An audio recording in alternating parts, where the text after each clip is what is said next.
Olá, muito bom dia. Muito obrigado mais uma vez pela sua companhia. Está começando mais uma edição do programa Agronegócio e eu desejo a você paz e saúde.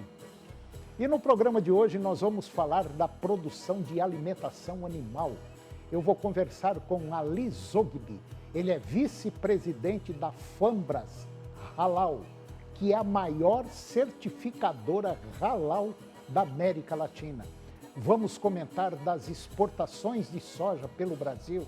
Vamos comentar também da empresa de laticínios Bela Vista, que é a detentora da marca Piracanjuba. Você vai ver como está a radiografia do setor produtivo leiteiro aqui do Brasil. O programa Agronegócio já está no ar.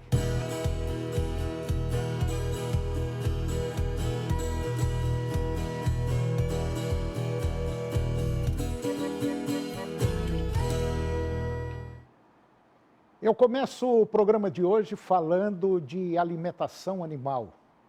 A alimentação animal hoje é tratada quase como um projeto sob medida. Cada fazenda tem as suas variáveis de solo, clima e genética.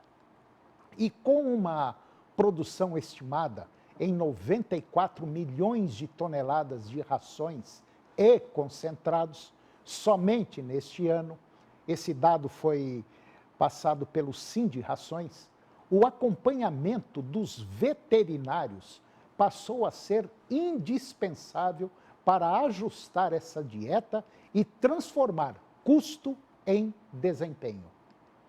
Mais do que um profissional de suporte, o veterinário atua como elo entre ciência, nutrição e produtividade, garantindo que cada formulação equilibre as necessidades do rebanho e as exigências de mercado. E a sua presença é determinante para transformar o conhecimento científico em ganhos práticos.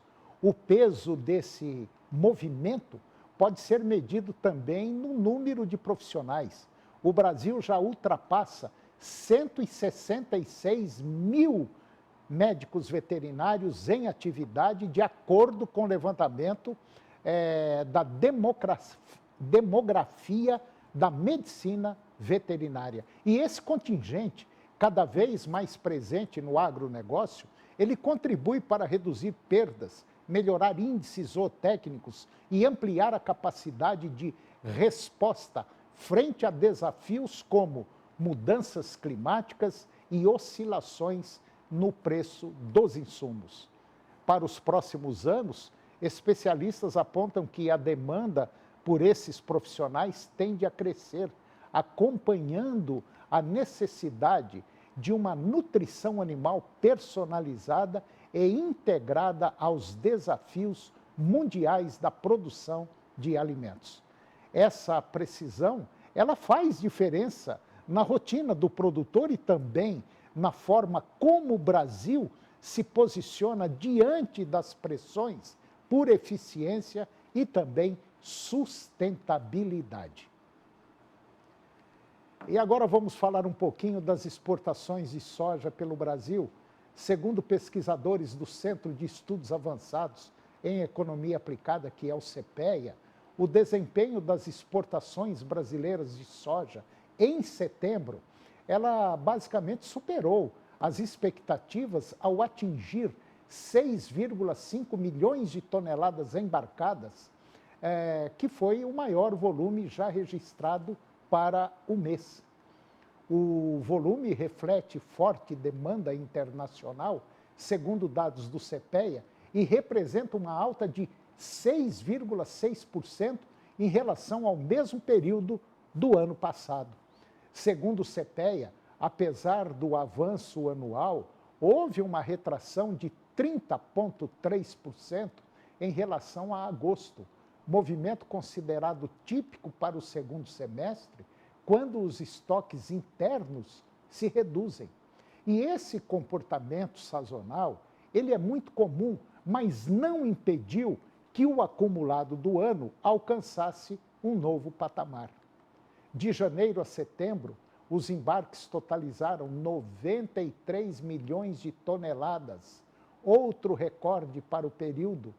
O número reforça o protagonismo do Brasil no mercado mundial da oleaginosa, em um cenário de demanda aquecida e instabilidades climáticas e em outros países também produtores. A maior oferta de soja na Argentina, que é o principal concorrente sul-americano, exerceu pressão sobre os embarques brasileiros no mês, reduzindo parte do ritmo de exportações. Ainda assim, a qualidade e a competitividade do produto nacional garantiram destaque nos mercados asiáticos e também europeus. E agora vamos falar um pouquinho do mercado do leite. A cadeia leiteira brasileira, ela vive um processo intenso de concentração, reflexo de mudanças globais na produção de leite.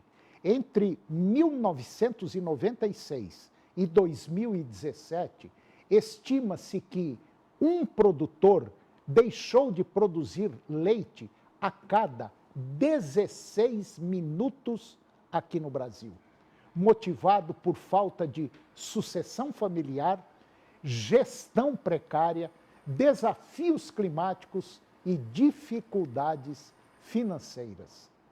Apesar da redução do número de propriedades, a produção ela segue em crescimento, impulsionada por fazendas de maior escala e profissionalização, que investem em tecnologia, gestão eficiente e economia de escala. O fenômeno não é exclusivo aqui do Brasil. Em 2022, 81% da produção mundial de leite esteve concentrada em apenas 25 países. E dentro dessas nações, poucos estabelecimentos concentraram grande parte do volume. Lá nos Estados Unidos, por exemplo, cerca de 2/3 do leite provém de fazendas com mais de 1.000 animais, enquanto pequenos produtores deixam a atividade. Para pequenos e médios produtores, o cenário representa desafio e oportunidade. É necessário investir em gestão, inovação e eficiência, além de explorar alternativas como cooperativismo e modelos híbridos de produção para permanecerem relevantes no mercado. Com a concentração mundial e nacional, compreender esses movimentos torna-se essencial para decisões estratégicas, indicando que a sobrevivência no setor depende cada vez mais da adaptação às novas demandas, profissionalização e acesso a tecnologias que elevem produtividade e também rentabilidade. E por falar em leite, a empresa de laticínios Bela Vista, que é a detentora da marca Piracanjuba, está investindo 54,4 milhões de reais na modernização e ampliação da unidade de produção que é localizada no município de Maravilha, no oeste de Santa Catarina. A fábrica produz leite e derivados como leite condensado, creme de leite, leite em pó e bebidas lácteas. O investimento ele foi enquadrado no programa de desenvolvimento da empresa catarinense Prodesc e do governo do estado, que concede benefícios fiscais como forma de estimular a expansão industrial. Em contrapartida, a empresa assume o compromisso de ampliar a produção, gerar novos postos de trabalho e manter operações no estado. Segundo estimativas da companhia, a modernização deve elevar em 55% o faturamento da atual unidade, passando de 1,69 bilhão de reais para 2 bilhões 620 milhões de reais. A capacidade de processamento de leite também deve crescer de 620 milhões para 711 milhões de litros por ano, um aumento de aproximadamente 13%. O projeto prevê ainda ganhos de produtividade com a modernização de máquinas e a automação dos processos de produção e também de envase. Atualmente, a unidade emprega 570 pessoas. De acordo com a empresa, com a Piracanjuba, os incentivos fiscais do PRODEC contribuem para a competitividade do setor e possibilitam a ampliação de investimentos no Estado. E para o governo de Santa Catarina, programas como o PRODEC e o PROEmprego já viabilizaram, desde 2023, mais de 28 bilhões de reais em investimentos privados. A Piracanjuba completou 70 anos em 2025 e possui mais de 200 itens no portfólio. E além da planta de Maravilha, lá em Santa Catarina, a Piracanjuba conta com unidades em Goiás, Minas Gerais, Sergipe, Paraná, São Paulo, Rio de Janeiro e também no Rio Grande do Sul. E agora vamos mostrar uma radiografia do setor produtivo leiteiro aqui do Brasil. Segundo a pesquisa da Pecuária Municipal do IBGE, em 2024 o Brasil produziu 35,7 bilhões de litros de leite, o maior volume da série histórica. O dado chama atenção não apenas pelo recorde em si, mas pelo fato de que ele ocorreu ao mesmo tempo em que o número de vacas ordenhadas caiu para 15,1 milhões, o menor patamar desde 1980. Na prática, isso significa um avanço expressivo em produtividade. A média nacional subiu de 2.632 litros vaca por ano, um salto de 4,3% em relação a 2023. Na média das regiões, metade do rebanho está em produtores abaixo de 500 litros dia, mas eles entregam apenas 30% do leite brasileiro. Já os produtores acima de 5.000 litros concentram pouco mais de 10% do rebanho e produzem mais de 20% do volume. Essa dinâmica ela pode ser explicada, em partes, por diferenças em escala, produtividade, eficiência, composição do rebanho, entre outros fatores. Ainda que esses dados e tendências não possam ser generalizados para todo o território nacional, eles refletem de forma consistente a realidade de mais de 50% da produção formal de leite no Brasil, considerando a representatividade das mesorregiões acompanhadas pelo MapLeite. O contraste evidencia como o tamanho do rebanho por si só não determina a relevância produtiva de uma região. É preciso considerar outros fatores, como volume, a estrutura do rebanho, o perfil dos produtores e o nível de intensificação da atividade para compreender de fato o peso de cada polo leiteiro e perfil de produção. Os dados tão valiosos quanto o número de produtores em cada extrato, a proporção do rebanho, a quantidade de vacas em lactação e a sua produtividade, além de informações sobre custo de produção e rentabilidade atual e projetada em cada uma das principais regiões que lideram a produção de leite. Atualmente você encontra apenas em uma ferramenta tão especializada quanto o MAP Leite.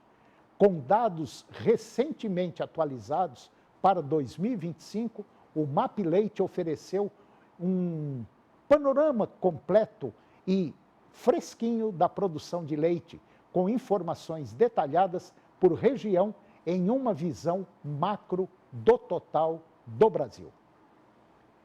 E depois do intervalo eu vou conversar com Ali Zogby. Ele é vice-presidente da Fambras Halal, que é a maior certificadora halal da América Latina. Nós voltamos já, é um minuto só.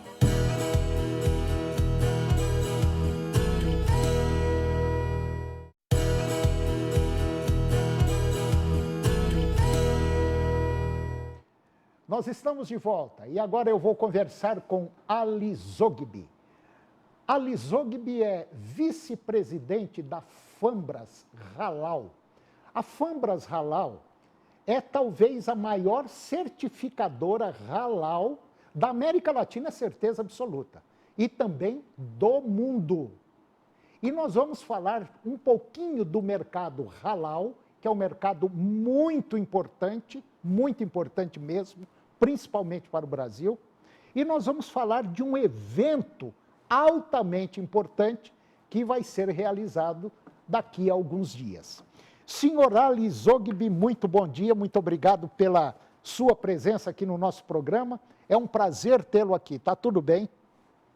Tá tudo bem, bom dia, é um prazer, o prazer é todo nosso de estar falando sobre o halal, que é uma coisa realmente importante para nós, para o Brasil, e efetivamente é algo que está evoluindo a cada dia. Tá. Senhor Zogby, me fala um pouquinho da Fambras Halal e também assim uma visão geral do mercado.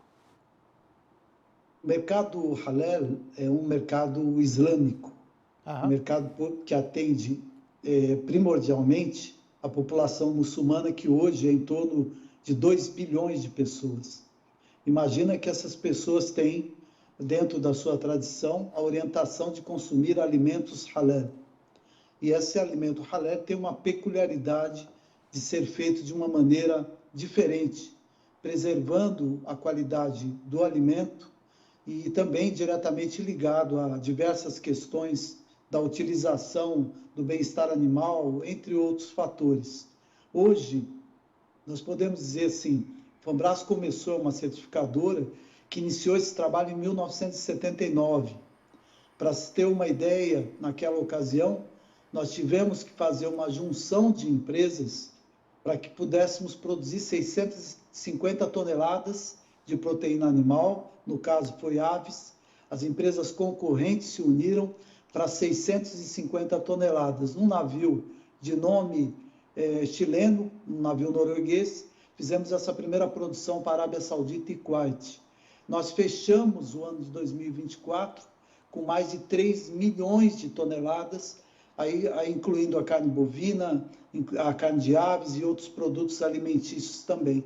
Isso significa o Brasil como maior produtor e exportador mundial de proteína animal halal.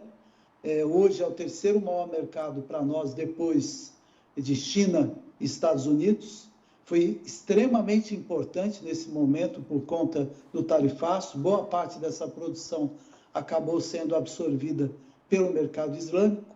E, como disse, um mercado em ascensão na medida em que nós teremos aí, até 2060, 1/3 da população da Terra professa o Islã e também não muçulmanos consumindo esse selo de qualidade que demonstra a qualidade dos produtos brasileiros dentro de critérios rigorosos de qualidade do alimento.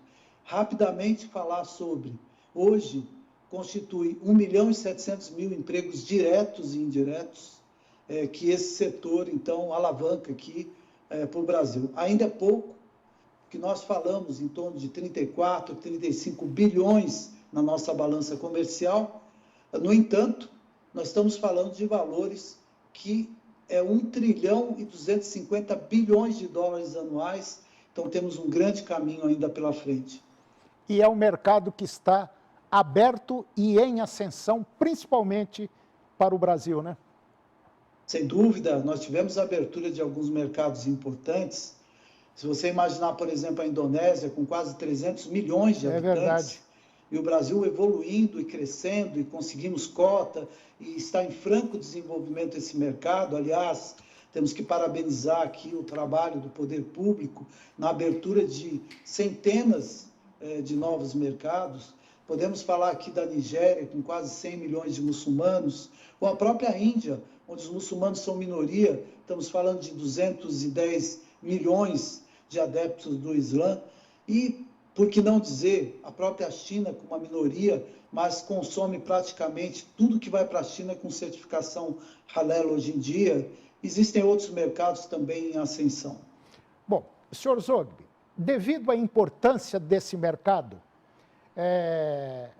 vocês agora vão realizar um evento muito importante em São Paulo. Me fala um pouquinho desse evento. Esse é um evento que nós realizamos a cada 2 anos. E essa aqui é a 3ª edição. É um evento que traz as principais autoridades nacionais. Existe a expectativa do presidente da República fazer a abertura. Sempre tivemos a participação dos principais ministérios e também de grandes autoridades dos mercados islâmicos e de países também de maioria islâmica que estarão aqui conosco. Para esse ano, é impressionante a busca que tivemos de pessoas querendo participar, de fundos de investimento, podemos dizer vários fundos da Península Arábica, países do norte da África, são dezenas de comitivas que vão desembarcar aqui conosco no dia 27 e 28, onde nós estaremos abordando o halal como temática. São diversos painéis, e esses painéis certamente eles vão trazer aí resultados muito profícuos aqui para o Brasil, fundos de investimento, como disse, importadores, acreditadores, todos estarão desembarcando aqui no Brasil como uma ponte para a COP. Por isso que esse ano é impressionante que nós tivemos de procura. E aqui é um evento totalmente grátis, fiquem à vontade para se inscrever, será um prazer, uma honra ter aí as pessoas envolvidas no agronegócio, mesmo os acadêmicos, pessoas que queiram participar.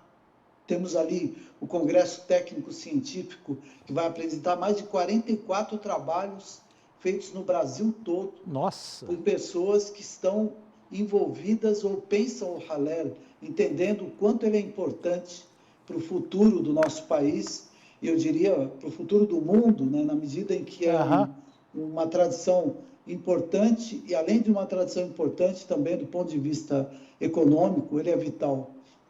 Bom, essa conversa que eu estou tendo com o senhor Ali Zogby, principalmente em relação a esse mercado, nós aqui falamos halal para você, mas é halam.